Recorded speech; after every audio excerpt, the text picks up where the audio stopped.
Okay guys, number 5 is a difficult question for me to put into a Google form and allow you to type out an answer for me. So what we are going to do in order for you to get credit for number 5 on 7.2a, the second assignment,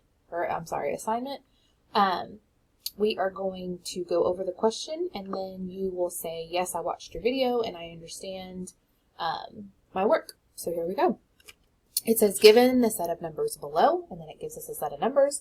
List the numbers in the set that are integers, counting numbers, and rational numbers, okay? When I read this question, since I don't have an organizer, I read this as, okay, my first number is number 17, okay?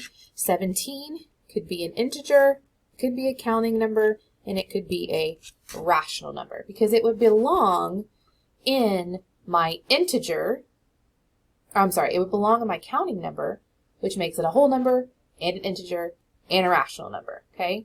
It would fit in all of those places. If I was wanting to be super specific about the number 17, I would say that that would be a counting number, okay?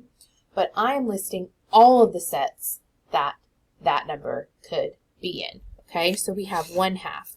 1/2 is not an integer, it is not a counting number, and it is a rational number. That's the most specific for 1/2. Okay. 3.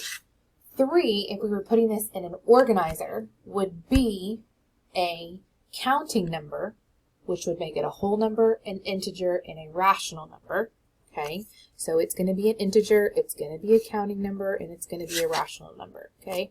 Most specifically, it would be a natural or a counting number.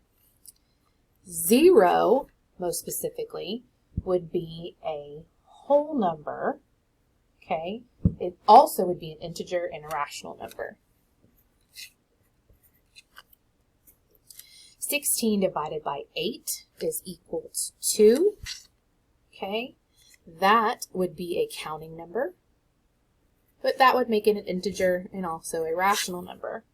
Okay, negative 49 is an integer. It's not a counting number. We don't count to negative 49. But it is a rational number.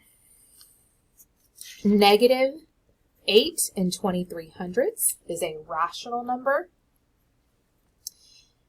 11 divided by 8 would be 1 and 3/8. It would be a mixed number. That is also a rational number, most specifically. 2.333 is a repeating decimal, so that would be a rational number. Okay. And then 8 squared is an exponent. When we do 8 times 8, that would be 64. 64 would be a counting number, so it would be a whole number. It would be an integer. Oh, that should be 8 squared. It would be a counting number, and it would also be a rational number.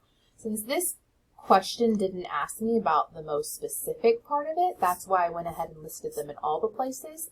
If it had looked a little bit more like this, and I could have placed the numbers inside, then that's what I would have done. But remember, whatever I decide is a whole number is also an integer, which is also a rational number. But the whole number would be the most specific. If there are additional questions about that, please come to class with them, and I will try to clarify them at that time.